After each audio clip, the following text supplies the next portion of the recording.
Hi and welcome to another pen video from me, Penultimate Dave.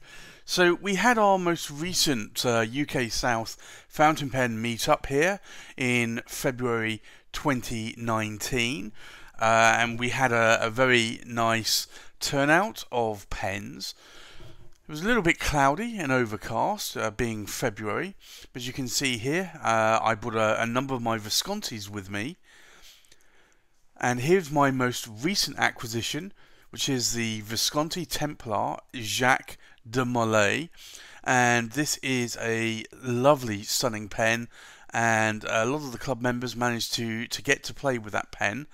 And you can see here the amount of detail that is really in this pen. If you've seen the full review of this pen, it's an absolute stunning pen.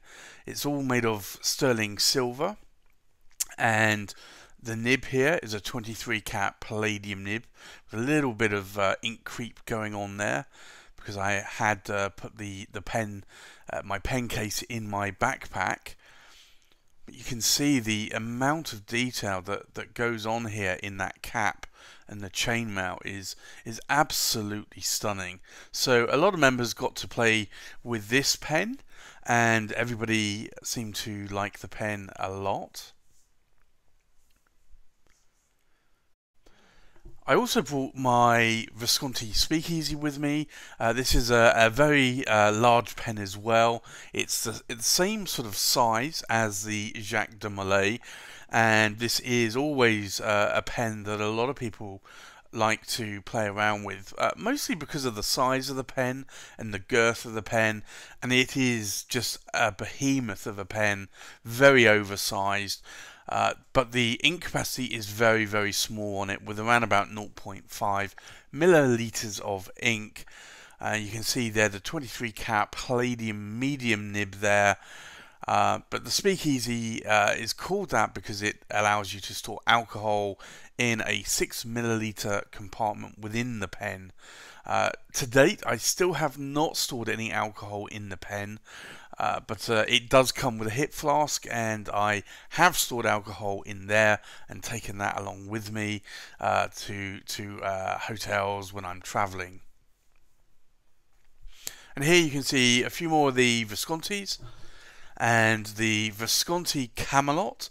And again, this is another lovely pen that I have in my collection, and this is a really stunning pen, and it's a pen that I really do love. It's everything about the pen, the chainmail, the gold accents, the trim, the clip, everything on this pen just speaks quality.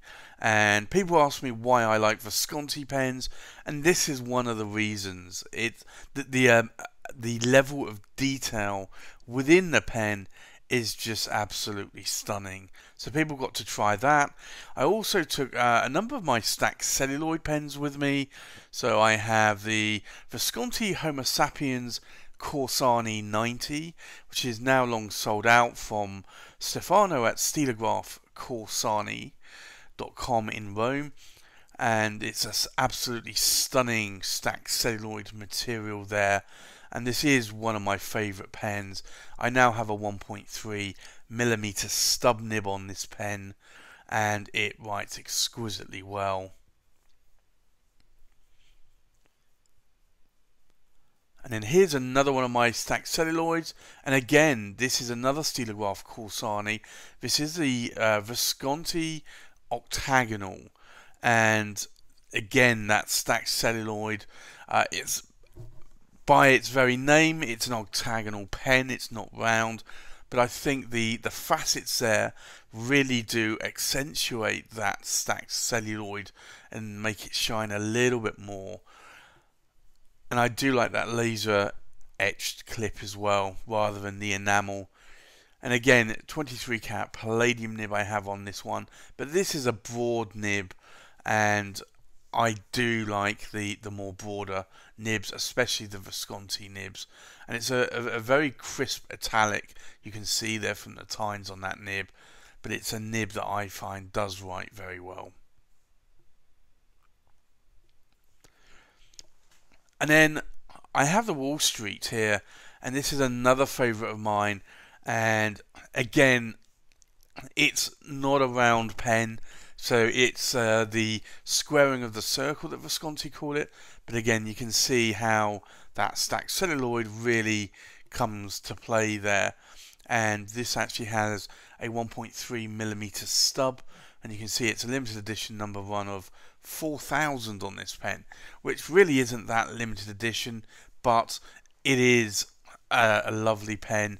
If you get the chance to pick up any stacked celluloids, pretty much the only ones you'll find now from Visconti on the market are normally the Wall Streets, whether or not it's limited edition or the standard edition. I also have the Monte Grappa Extra 1930 Shiny Lines Dove that I took with me. Now this is now officially sold out at Goulet, sadly, but it's a really stunning pen, and I'm so glad that I was able to add this to my collection when I did. You'll see a little bit of nib creep here again on this nib, but it's a lovely dove nib going on there. And that's a medium nib, and I do love how that writes. I tend to like mediums more than broads or stubs. And here's my Armando Simoni Club Bologna Extra Wild Side. These are always a favourite at my pen clubs. People always want to try my ASC Bologna Extras, and this wild side material is absolutely stunning. I wasn't a fan of this to start with before I bought the pen, but it is an amazing material. And you can see here, it is just stunning. And I have actually warmed up to this material more and more over the time that I've had this pen. And then I have my Armando Simoni Club Bologna Extra Arco Verde in the gold trim. And you'll see here that there's not a lot of shine to it unless you get onto the top or bottom ends of the pen. But once you see that there, you get that Arco shine coming out. And the lighting here in the pub that we were at really wasn't great lighting. So you're seeing more of the dark areas of that pen. But then look at that nib. That's the Magic Flex nib. It's an 18 karat gold medium nib with a massive feed there. So it really retains ink. And that's something I've noticed that Armando Simoni Club do extremely well. These are Bock nibs, and I think Bock have really hit the nail with this design. These are exquisite writers, and people ask me why I have so many ASC Bolognas in my collection, and this is why, because they write very well. But you can see here that Arco Verde is absolutely stunning. And then I brought out the Arco Brown as well, and I'm trying to add a few more Arco Browns to my collection before they're gone. And this is a lovely Arco Brown, or Arco Bronze that some people call them, but it's a lovely colour, and you can see how that brown there is accentuated and shines in that Arco material. It is a stunning, with the Greek key there on the cap band. It really is a stunning pen, and they write well. Like I said, these are really good writers. They write very wet, so if you like a dry writing pen, this is probably not for you. But these are pens that a lot of people at the pen club really do like to actually try. Nobody else actually has any of these in the pen club yet. And then I brought some of my new acquisitions with me. This is the Scribo Feel, and this is the blue-grey version. And a lot of people are asking me, do I like the blue-grey or do I like the blue-black more? I really do like the blue-grey more. I don't know what it is about the blue-grey. I guess it's because I'm not always a fan of a plain black pen or a dark blue pen. I do still like the blue-black, but the grey really speaks to me more, or the blue grey I should say. And I think because it has this ruthenium trim on it and ruthenium plated nib there, so it really, I think, accentuates it and makes the grey look better. I think if it had a rhodium trim on it, then at that point I don't think it would have looked as good as a ruthenium trim. But you can see the hourglass shape there, and then obviously the blue-black version of the Scribo feel as well, and you can see that it is almost a black. You can just see sort of subtle hints of blue coming out of that resin there. You can see the Scribo cap band there as well, and this comes with the rhodium plating, and I've done an unboxing review of these. So these are the 14 karat flex nibs with a medium nib, and a lot of people have been wanting to try these lately, so I've been bringing these along with my Scribo 2s, the Noble Green and the Cardinal Red. But you can see there that nib, it's a really lovely nib. They write very wet, quite a bit of pencil-like feedback to the nibs. I never have been a fan of feedback on nibs. I tend to like more smoother nibs, but I do like these nibs. They write very, very well, and the feedback I get is a very pleasant feedback.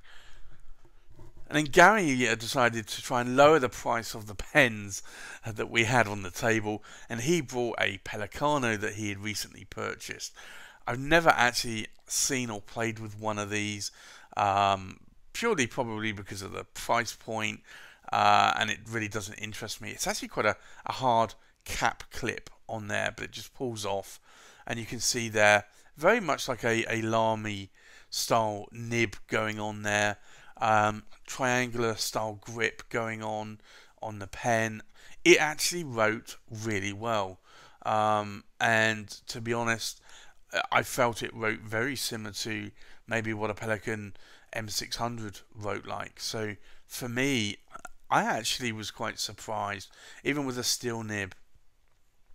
And then Gary also brought his Wancha with him, and this is the Wancha Dream pen. This is the Kickstarter pen, and Gary decided to get this in the green Urushi lacquer, and I think personally I would have preferred the red, but as Gary had mentioned at the club, he chose the green because everybody would be going for the black or the red, and he wanted to be a little bit different there.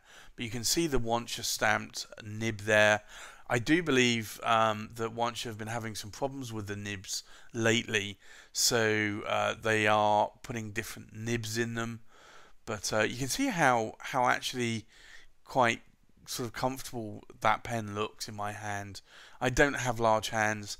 I did find the cap a little bit strange because you have to push the cap with pressure to then lock it into the threads. So the cap is actually spring loaded, and that's not something that I'm really that used to on a pen. So you can see there that like the cap is just not going on until I push in and twist. I guess a little bit like the Homo sapiens with the hook safe lock mechanism, but it just on a screw thread pen just felt a little bit strange to me. And Gary also brought some of his Anottos. I asked if he could bring these, and these Anottos are actually quite nice. They are a little bit thinner than pens that I'm normally used to. You can see the Anotto logo there on the cap finial, but these are quite nice. The pens actually write really well. So this has an 18 karat gold nib, and I really do like it. You can see the size there in my hand, and then here is the Anotto chisel wit, and this is a really, really lovely looking pen, and I love the way that they've almost got these like bars of like black and like bronze or sort of gold in there. It's along with that pinstripe effect. I think this is a really, really lovely material. And if there's probably a couple of Anottos that I might like to add to my collection at one point if I do go the Anotto route, and the Chiselwhip is one of them, and then I think the William Shakespeare is the other one, which is similarly like in a gold stripe there. And you can see the Anotto nib there. I believe that was a steel nib, but again, that pen wrote really well. So thanks for watching. Please like, comment, subscribe, and I'll see you on the next pen video. Bye bye.